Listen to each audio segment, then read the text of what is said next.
함께 읽겠습니다. 우상의 제물과 피와 목매어 죽인 것과 음행을 멀리할지니라. 이에 스스로 상가면 잘 되리라.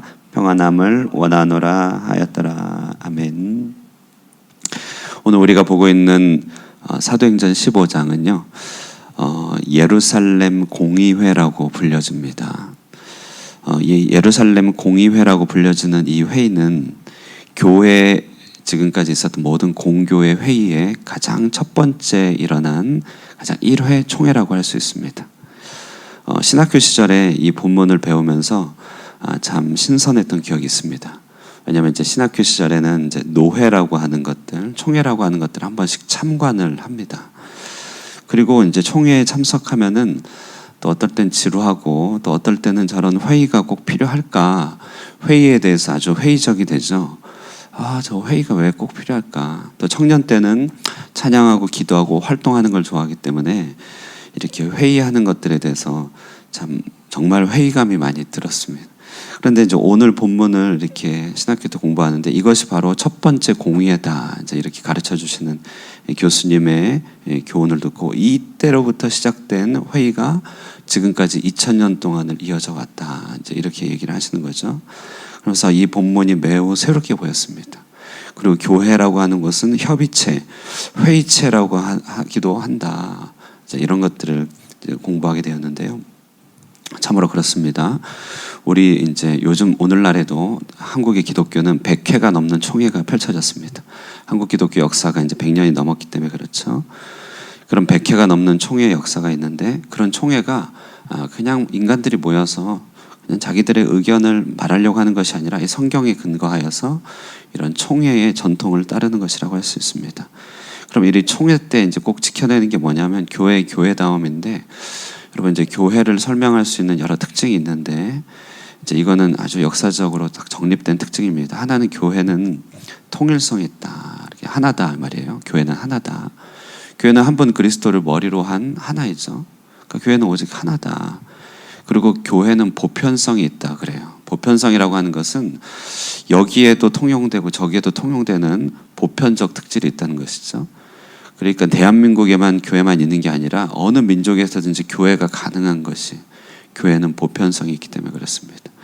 그 세 번째 교회의 특징은 교회는 거룩해야 됩니다. 거룩성을 얘기합니다. 성령에 의하여 잉태된 교회는 거룩하다. 그러니까 교회가 교회라고 한다면 교회는 거룩하다. 그리고 네 번째 중요한 특성이 뭐냐면 교회의 사도성이라고 하는 거거든요. 사도성. 이 교회는 참 사도적인 공동체다. 그러면 이 사도성은 어디에서 오는가라고 할 때 이 교회가 담고 있는 멘탈, 스피릿의 사도적 특징을 말합니다. 그들이 갖고 있는 메시지의 사도성을 말해요. 그러면 이제 교회는요, 우리 이제 식당 하시는 분은 잘 알겠지만 여기서 식당을 하고 주방장한테 음식을 맡기고 현지인한테 맡기면 맛이 변합니다. 조금씩. 그죠? 그래서 이제 식당 요식업 하는 분들의 가장 큰 문제, 그러니까 어려운 문제는 직원을 빨리 채용하는 것과 맛이 변하지 않도록 하는 것. 그러기 위해서 맛 변하지 않게 하기 위해서 한국의 음식을 막 공수하고 그러잖아요. 이게 맛을 지키기 위해서 그런 거죠. 교회도 그렇습니다. 교회도 이렇게 가다 보면 맛이 조금씩 변합니다. 어떤 맛이 변합니까? 교회의 통일성이 깨지죠. 어느 교회나 보편적으로 가지고 있어야 되는 특징들이 그냥 개별성으로 그냥 개별화됩니다. 거룩함이 현저하게 떨어집니다. 제일 문제는 사도성이에요. 사도성에서 모든 게 다 시작되는데 사도성, 메시지의 사도성이 현저하게 떨어집니다. 이런 일들이 한 번씩 공의회를 통해서 정리가 된다는 것이 회복하는 것입니다. 맛을 회복하는 것입니다. 자, 공의회. 그래서 이 공의회는요, 여러 단계가 있는데 조금 이따 잠시 살펴보고요. 그래서 오늘 본문을 보시면요, 이 교회를 위해서 하나님께서 주신 몇 가지 교훈들이 있는데 첫 번째, 모든 상황을 정리하는 궁극의 최종의 권위는 성경이다. 이것을 말하고 있습니다. 어제 본문에서 베드로라고 하는 사람이 어른으로 등장하여 상황을 정리하는 것까지 얘기했습니다. 그러나 그가 어른이지 그냥 사람일 뿐이잖아요.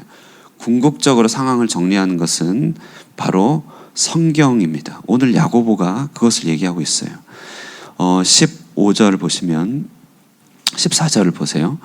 13절에 이제 야고보가 일어난 다음에, 야고보는 예수님의 동생이거든요. 그러니까 초대교회 가장 큰 어른입니다. 하나님이 이제 이방인 중에서 복음을 듣게 하시고 하나님 백성이 되는 것에 대하여 지금 베드로, 시므온, 여기서 말한 시므온을 말합니다. 시므온이 지금 보고했다, 좀 말하였다, 제안하였다. 그런데 이 제안이 이 시므온의 한 사람의 경험이 아니라 15절부터 보면 선지자 아모스의 예언의 성취다. 그럼 아모스는 어떤 예언을 했는가 봤더니 다윗의 무너진 장막을 일으켜 세울 것인데, 그 다윗의 무너진 장막이 일으켜 세워지는 그곳에 17절에 모든 이방인들도 주를 찾게 하려 함이라. 다윗의 장막을 세우신 일들은 민족과 문화의 경계를 뛰어넘어 각 나라 각 족속의 사람들이 하나님을 찬미하도록 하기 위함이니 이 일은 율법을 범한 것도 아니고 하나님께서 성경에 미리 약속하신 것이다. 이렇게 얘기하는 것이죠. 이렇게 함으로써 회의를 정리하는 것입니다. 우리 안에 있는 논쟁의 종결자가 궁극의 권위가 성경입니다.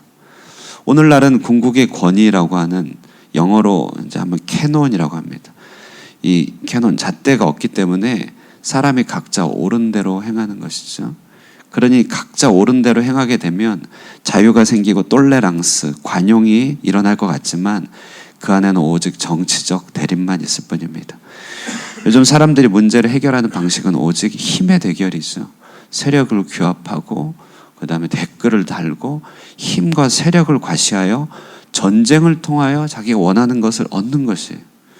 왜냐하면 힘이 기준이기 때문에 그렇습니다. 그래서 모택동이, 기준이 없을 때 모택동이 권력은 총구에서 나온다.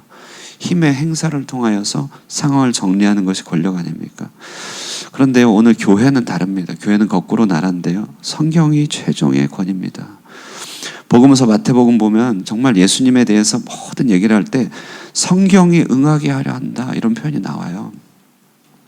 우리 삶도요, 몰라서 그렇지요, 성경을 그대로 응하게 하고 있습니다. 성경의 반대편의 것을 응하게 하든지 성경의 긍정적인 것을 응하게 하든지 내 삶은 성경을 응하게 하는 것으로 가고 있다. 응답하게 하는 것으로요. 성경은 수천 년에 축적된 결과물입니다. 그런 지식이 있어요. 시대와 사람에 대한 아주 권위 있는 지식이 있어서 성경이 그렇다 하면 그런 것입니다. 그러니까 성경의 권위를 우리가 받아들이느냐 안 받아들이느냐에 따라서 신앙생활의 갈피가 완전히 바뀝니다. 성경이 어떻게 권위가 있는지를 우리 삶에 받아들이는 것이 신앙의 정말 중요한 출발이고 기본 아니겠습니까? 그래서 여러분, 우리는요, 확실히 성경을 조금 알아야 됩니다. 다독해야 됩니다. 좀 암송해야 됩니다. 성경을 다상량 많이 생각해야 됩니다. 바울이 예수 그리스도의 복음을 전할 때 뭐라고 얘기하냐면 로마에 대해서요, 하나님이 선지자들을 통하여 그의 아들에 관하여 성경에 미리 약속하신 것이다. 성경에 미리 약속하신 것이다. 우리 이제 삶의 중심과 마음의 어떤 근거를 한번 돌아보십시다. 우리 일상이 너무 바쁘죠. 저도요, 직업적으로 성경을 볼 때가 많이 있더라고요. 그게 잘 안 고쳐지더라고요. 설교하기 위해서 성경을 보는 것이죠. 은혜를 끼치지만 저에게 유익이 전혀 없습니다. 성경을 안 읽는 것과 똑같더라고요. 그래서 일상이 다 바쁩니다. 그렇기 때문에 성경의 권위를 인정한다는 것은 우선순위 다툼이에요. 하루에 우리에게 정해진 분량 5장씩 읽어가면 1년에 1독입니다. 여러분, 우리 자녀들이 결혼할 때요, 성경 20독하고 결혼한다고 한번 생각해 보세요. 걱정할 거 없습니다. 사익감, 며느리감 만날 때 너 성경 읽었니? 몇 독 했니? 네, 제 인생의 수만큼 성경 읽었어요. 귀엽죠? 그러나 걱정할 거 없습니다. 그렇잖아요. 그러니까 그런 사위 며느리 구하려면 우리 자녀부터 그렇게 훈련하면 돼요. 그렇게 한 해 한 해 성경을 읽어가는 것은 우선순위 다툼입니다. 하나님 앞에 마음을 지키는 일이라는 것이에요. 성경이 상황의 정리, 궁극의 어떤 귀결 종료자입니다. 그리고 성경은 우리에게 즐거움도 줘요. 여호와의 율법은 완전하여 영혼을 소성케 하며 여호와의 증거는 확실하여 우둔한 자로 지혜롭게 하며 여호와의 증거는 정직하여 마음을 즐겁게 하고 여호와의 계명은 순결하여 눈을 밝히는도다. 여호와를 경외하는 도는 정결하여 영원까지 이르고 여호와의 법도 다 의로우니 여호와의 법도 다 진실하니 의롭도다. 이게 이제 시편 19편에 나오는 것이거든요. 그러므로 시편 19편의 저자가 그래요. 금 곧 순금보다 더 사모할 것이요 꿀과 송이꿀보다 더 달도다. 그러니까 성경을 읽으면 미학적인 요소 있다는 것이 즐겁습니다. 그래서 여러분, 궁극의 권위는 성경에 있다는 사실을 우리가 깨닫고 마음을 다투어 성경에 우선순위를 두는 여러분 되시길 바랍니다. 두 번째요, 우리 교회가 꼭 해야 될 것은 사람을 괴롭게 하지 말고 성령의 자유를 줘야 된다는 것이에요. 19절 보세요. 그러므로 내 의견에는 이방인 중에서 하나님께로 돌아오는 자들을 괴롭게 하지 말라 이렇게 합니다. 괴롭게 하지 말라. 그 이제 다른 복음서 보면요, 베드로전서 보면 남편들은 아내를 괴롭게 하지 말고 이런 표현이 있어요. 그래서 제가 그런 거 보면 뜨끔합니다. 아, 그렇지. 괴롭게 하지 말아야지. 율법주의라고 하는 것은 괴롭히는 거예요. 율법의 기준을 정해놓고요, 거기를 잘 지키나 안 지키나 지켜보면서 종로로 시키는 것이 율법주의입니다.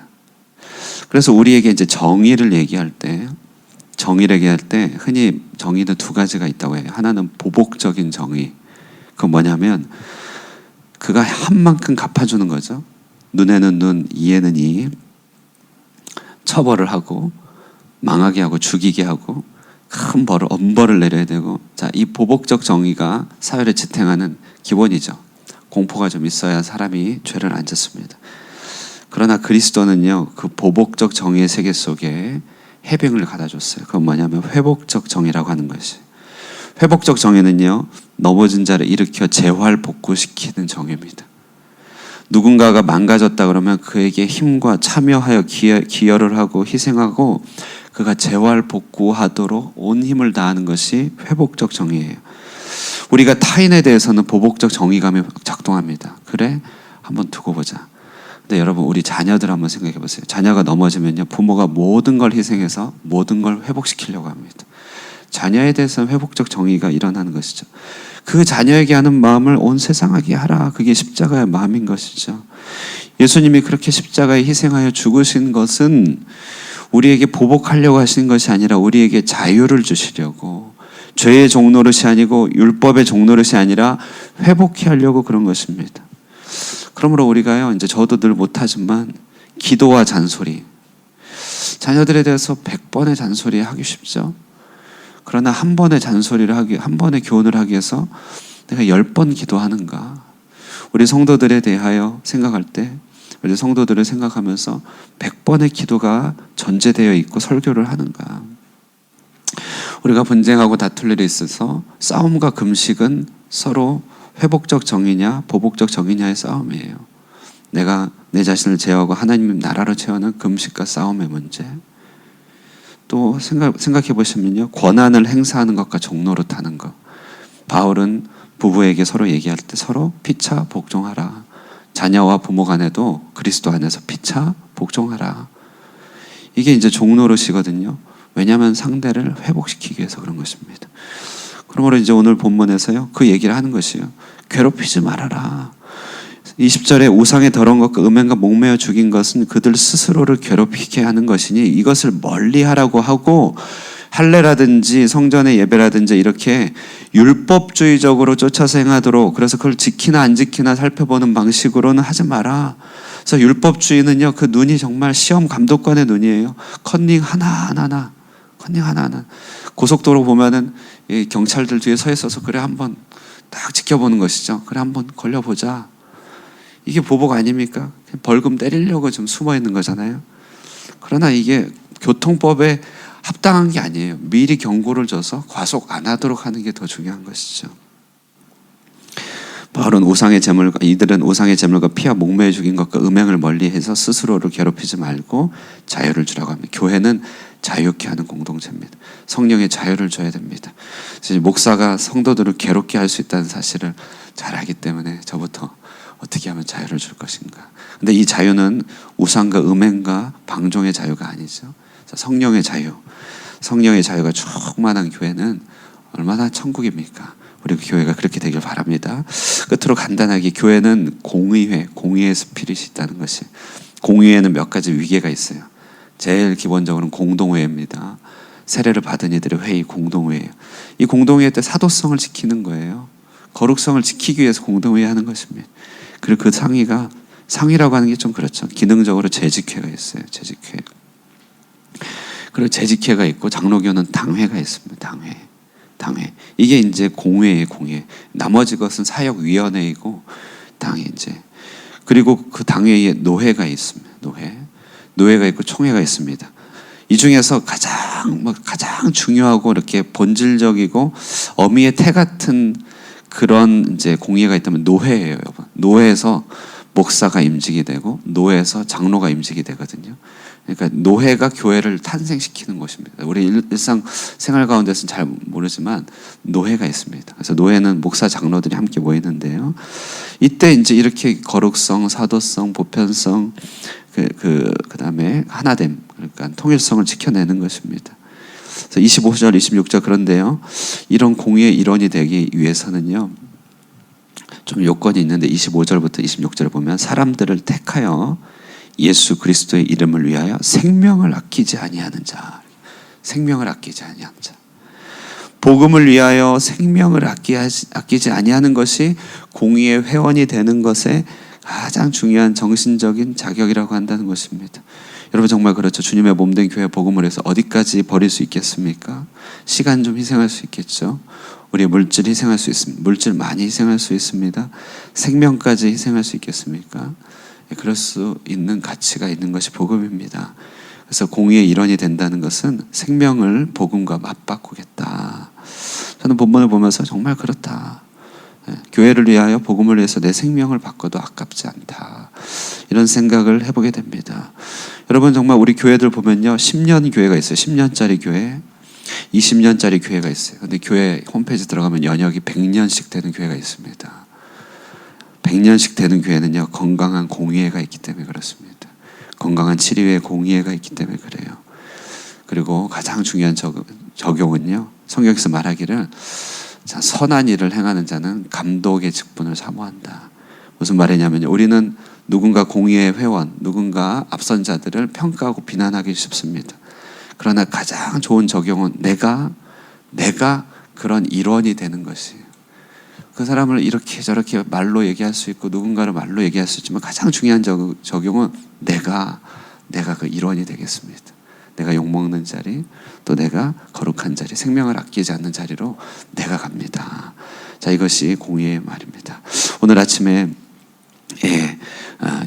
그 하나님의 교회에 대해서 잠깐 배웠습니다. 여러 말이 있었지만요. 세 가지만 간단하게 하면 첫 번째, 말씀, 성경이 궁극의 권위다. 두 번째, 성령의 자유를 주는 공동체다.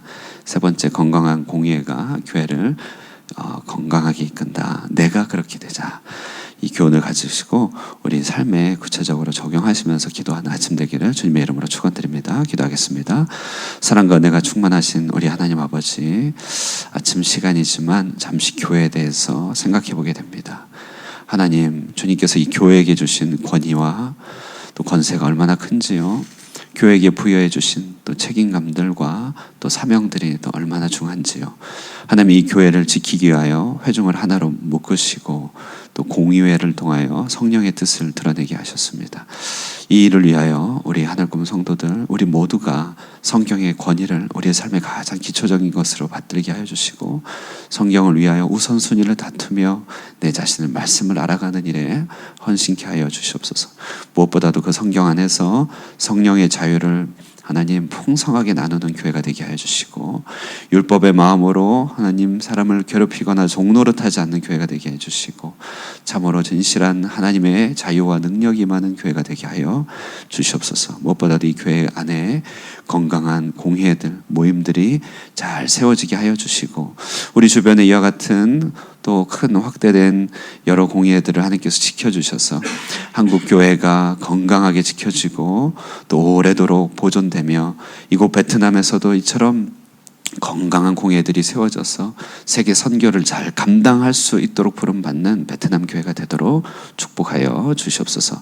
우리 한 분 한 분 이 축복이 다 이분들의 기업이 되게 하여 주시고 또 약속이 되게 하여 주시고 오늘 아침에 기도할 때 또 성령의 또 충만한 말씀하심이 있게 하여 주시기를 바라고 살아계신 예수님의 이름으로 기도드리옵나이다. 아멘.